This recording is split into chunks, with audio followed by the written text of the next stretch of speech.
आप स्टार्टर तो कमाल के हैं पर फिनिशर बेकार है। आपका दिमाग नए आइडियाज़ का आशिक है लेकिन पुराने कमिटमेंट्स का दुश्मन। जब आप कुछ नया शुरू करते हो, चाहे वो नया बिजनेस हो, वर्कआउट रूटीन हो या कोई स्किल हो, तो आपको लगता है कि इस बार आग लगा देंगे। पर जैसे ही 50% रास्ता तय होता है, सडनली वो आग बुझ जाती है। आप थक जाते हो, बोर्ड हो जाते हो और आपका दिमाग कोई नया शाइनी ऑब्जेक्ट ढूंढने लगता है। इसे कहते हैं द फॉल्स स्टार्ट सिंड्रोम। आज इस मास्टर क्लास में हम उस साइकोलॉजिकल ग्लिच को ठीक करेंगे जो आपको हाफ वे मार्क पर रोक देता है। हम बात करेंगे the novelty neuro spike, the enthusiasm competence gap के बारे में और the exhaustion of the ego. आज आप सीखेंगे कि फिनिश कैसे करना है। Welcome to the finishers master class. नई शुरुआत के वक्त जो एनर्जी आप फील करते हो वो रियल मोटिवेशन नहीं है, वो सिर्फ डोपामाइन का एक ड्रग हिट है। जब आप नए गोल के बारे में सोचते हो तो आपका दिमाग फ्यूचर रिवॉर्ड को प्रेजेंट में इमेजिन करके डोपामाइन रिलीज करता है। इसे कहते हैं द रिवॉर्ड प्रेडिक्शन एरर। आपको लगता है कि आप काम कर रहे हो पर आप सिर्फ नशा कर रहे हो। जब ये नशा उतरता है तब असली काम शुरू होता है और तभी आप क्विट करते हो। You are not losing interest, you are just sober now. Willpower एक फाइनाइट रिसोर्स है। इसे साइकोलॉजी में ईगो डिप्लीशन कहते हैं। शुरुआत में आप विल पावर से काम लेते हो, लेकिन विल पावर दिमाग के लिए बहुत महंगी है। ये बहुत ज़्यादा ग्लूकोज कंज्यूम करती है। जैसे जैसे दिन बीतते हैं तो रास्ता मुश्किल होता है। आपका दिमाग एनर्जी सेव मोड में चला जाता है। Will power is a sprinter, not a marathon runner.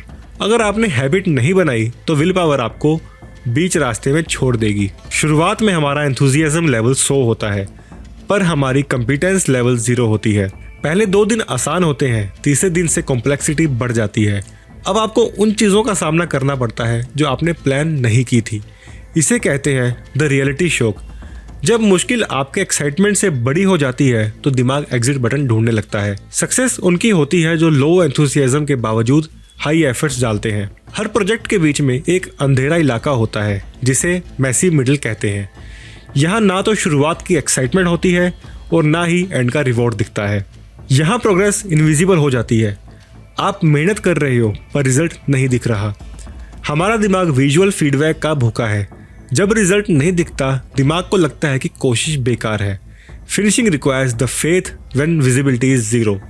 बहुत से लोग एंड तक पहुंचकर स्लो हो जाते हैं। क्यों? क्योंकि जब काम खत्म हो जाएगा तो वो रियल हो जाएगा। जब तक आपका स्टार्टअप आइडिया दिमाग में है वो परफेक्ट है, लेकिन जैसे ही आप उसे लॉन्च करते हो दुनिया उसे जज करती है। इसे कहते हैं परफॉर्मेंस एंजाइटी। हम फिनिश इसलिए नहीं करते ताकि हमें कभी फेल ना कहा जा सके। Perfection is a defensive move to stay in the starting phase forever. Motivation time के साथ डिके होती है। एंट्रोपी सिर्फ फिजिकल ऑब्जेक्ट्स में नहीं होती, विल पावर में भी होती है। आप जितना ज़्यादा वक्त एक ही काम पर लगाते हो बिना किसी विन के, उतनी ही तेज़ी से दिमाग उससे डिटैच होने लगता है। हम एंड वीक इसलिए करते हैं क्योंकि हमने अपना माइलस्टोन्स सेलिब्रेट नहीं किया। You run out of fuel because you did not stop to refuel at the small wins. आपने अपनी आइडेंटिटी एक आइडिया मैन की बना ली है। आपको शुरू करना कूल लगता है पर ग्राइंडिंग करना बोरिंग लगता है। जब तक आप अपनी आइडेंटिटी को हार्ड वर्कर या फिनिशर में चेंज नहीं करोगे, आपका दिमाग मिडिल में रिबेल करेगा। फिनिशिंग एक बोरिंग काम है और अगर आप बोरिंग नहीं हो सकते तो आप सक्सेसफुल नहीं हो सकते। हम शुरुआत में ओवर ऑप्टिमिस्टिक होते हैं। हम सोचते हैं काम 10 दिन में होगा पर वो 30 दिन लेता है। इसे कहते हैं द प्लानिंग फैलेसी। जब 10 दिन बीत जाते हैं और काम आधा भी नहीं होता तो हमारा दिमाग डीमोरलाइज्ड हो जाता है। हम एंड वीक इसलिए कहते हैं क्योंकि हमारी एक्सपेक्टेशंस अनरियलिस्टिक थी। A strong start with a bad map leads to a weak finish.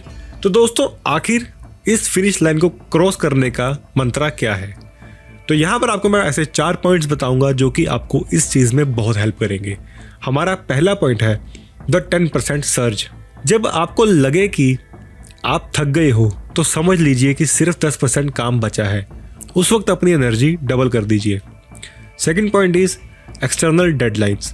खुद की डेडलाइन कभी काम नहीं करती, आप दूसरों से वादा कीजिए। Third point is low stakes launch. Perfect होने का वेट मत करिए, done is better than perfect. Fourth point is the anti novelty ritual.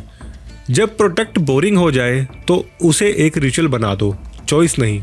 हर बार जब आप क्विट करते हो आप अपने दिमाग में क्विटिंग का रास्ता मजबूत करते हो। लेकिन जब आप एक बार मुश्किल के बावजूद फिनिश करते हो तो दिमाग में परसिस्टेंस के न्यूरॉन्स फायर होते हैं। फिनिशिंग एक मसल है, इसे ट्रेन कीजिए। आज एक छोटी चीज फिनिश कीजिए ताकि कल आप एक बड़ी चीज फिनिश कर सकें। सिर्फ प्रोसेस को मत देखिए, रिजल्ट के बाद वाली फीलिंग को देखिए। रिग्रेट का डर फ्यूल की तरह यूज कीजिए। इमेजिन कीजिए उस दिन को जब आपका प्रोजेक्ट कंप्लीट होगा।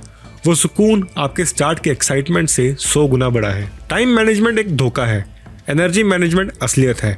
जब आपका फोकस खत्म होने लगे तो ब्रेक लीजिए, पर क्विट मत कीजिए। स्लीप, न्यूट्रिशन और साइलेंस आपके फिनिशर्स टूल हैं।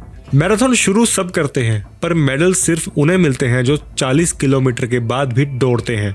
Life awards effort, but it rewards completion even more. Be the person who closes the loop. दोस्तों, आज से स्टार्टर होना बंद कीजिए, फिनिशर बनिए। वो नया प्रोजेक्ट शुरू करने से पहले पुराने को कब्रिस्तान से निकालिए और उसे खत्म कीजिए। कमेंट में लिखिए I finish what I start. इस वीडियो को उस दोस्त को भेजो जो हमेशा नए पंगे लेता है पर कभी पूरा नहीं करता। सब्सक्राइब करिए ऐसी ही डीप साइकोलॉजिकल ब्रेकडाउन्स के लिए। मैं मिलूंगा आपसे अगले वीडियो में। Don't just start strong, finish stronger. जय हिंद।